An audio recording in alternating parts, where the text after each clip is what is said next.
శారీస్ ప్రతి 10,000 రూపాయల కొనుగోలుపై ఒక గోల్డ్ కాయిన్ ఉచితం. హాయ్ హలో నమస్తే, welcome back to iDream media. ఈరోజు మనతో పాటు ఉన్నారు హైకోర్టు అడ్వకేట్ పృథ్వీ గారు. ముఖ్యంగా బంగ్లాదేశ్లో ఏదైతే జరుగుతుందో అది ఎందుకు అలా జరుగుతుంది, మత కలహాలు అయి ఉండొచ్చు, లేకపోతే ముఖ్యంగా పని చేసుకునే హిందువుల్ని తీసుకువెళ్ళి వాళ్ళు చేస్తున్న దారుణాలు, వాటికి సంబంధించి కంట్రీ ఎలా రియాక్ట్ అవ్వాలి, మనం ఎటువంటి బాధ్యత తీసుకోవాల్సి ఉంటుంది, అలాగే ఇప్పుడు అక్కడ ఉన్న ఎవరైతే ఇబ్బంది పడుతున్న వాళ్ళు ఉన్నారో అసలేం పరంగా ఇండియాలోకి రావచ్చా, వస్తే వాళ్ళ పరిస్థితి ఏంటి, ఇవన్నీ కూడా తెలుసుకుందాం మనం.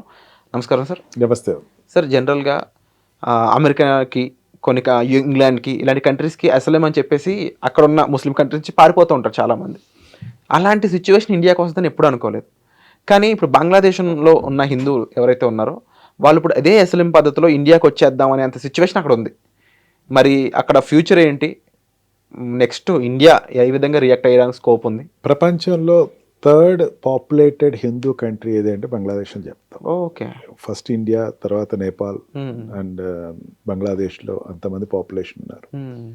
అక్కడ ఉండేటువంటి పాపులేషన్ ఏదైతే ఉన్నారో ఇప్పుడు ఉండేటువంటి అక్కడ పబ్లిక్లో ఉండేటువంటి అన్రెస్ట్ ఏదైతే ఉందో, అన్రెస్ట్ కంట్రీ మీద, భారతదేశంలో ఉండేటువంటి రూలింగ్ మీద కొంచెం అసంతృప్తి ఉంది. కొన్ని అల్లరిమోకలు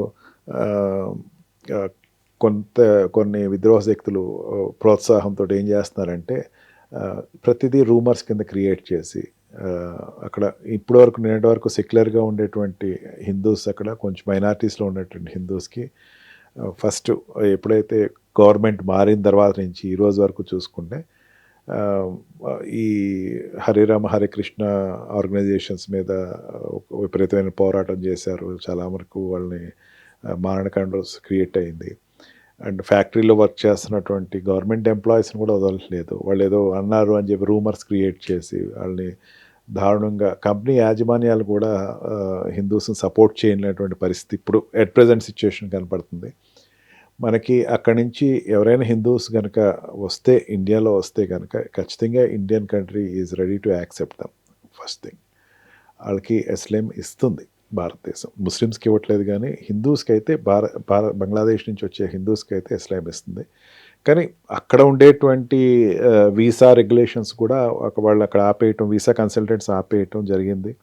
అండ్ ఇండియాలో ఉండేటువంటి వీసా కన్సల్టెంట్స్ని కూడా క్లోజ్ చేయటం, బంగ్లాదేశ్ వెళ్ళేటువంటి వీసా కన్సల్టెంట్ క్లోజ్ చేయడం జరుగుతుంది.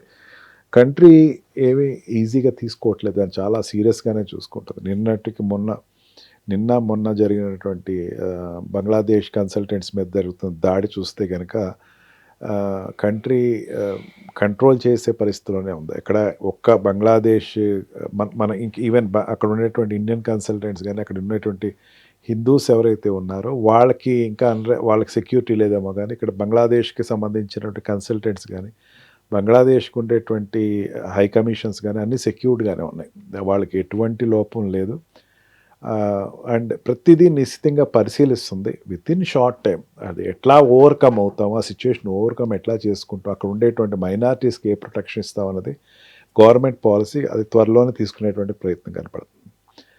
As of now as there is unrest. అక్కడ ఉండేటువంటి హిందూస్కి నాట్ తక్కువ స్ట్రెంత్ ఏం లేరు విరాట్, అక్కడ క్రోర్స్ మీద ఉన్నారు అక్కడ హిందూస్. అక్కడ స్మాల్ స్ట్రెంత్ ఏం కాదు.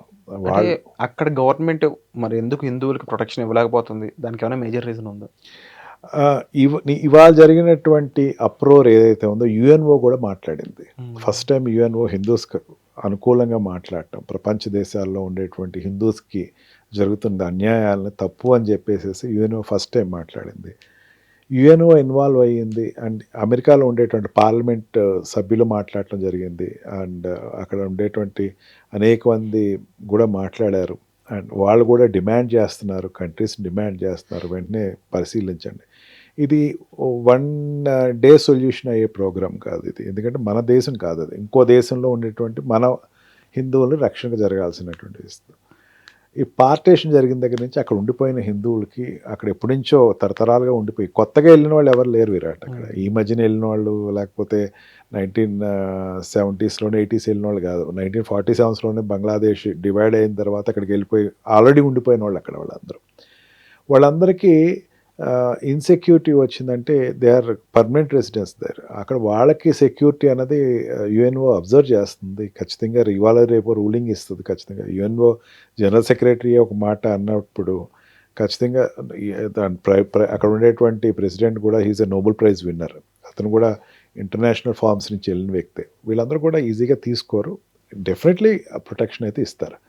1 or 2 ఐసోలేటెడ్ ఇన్సిడెంట్స్ని తీసుకుని మనం ఫైనలైజేషన్ రాకూడదు, but definitely protection will be there. So sir చెప్పిన విధంగా నెక్స్ట్ అయితే వెయిట్ చేసి మాత్రం చూడగలం ఏం జరుగుతుంది అనేది. బట్ ప్రపంచ కంట్రీలు అన్నీ స్పందిస్తున్నాయి. అట్ ది సేమ్ టైం బంగ్లాదేశ్లో ఉన్న గవర్నమెంట్ ఏదైతే ఉందో హిందూస్కి ప్రొటెక్షన్ ఇవ్వాల్సిన అవసరం కూడా ఎంతో ఉందనేది అయితే ప్రతి ఒక్కరు వాయిస్ రైజ్ చేస్తున్నారు. బట్ నెక్స్ట్ ఎలాంటి దారుణాలు జరుగుతాయి అనేది భయంలో కూడా చాలామంది ఉన్నారు. బట్ ఓవరాల్గా దీని గురించి మీరు ఏమనుకుంటున్నారో తప్పకుండా మీ వాల్యుబుల్ కామెంట్స్ కూడా మాకు తెలియజేయండి. And thank you so much for raising voice against this thing sir. Thank you for the information. Thank you Virat.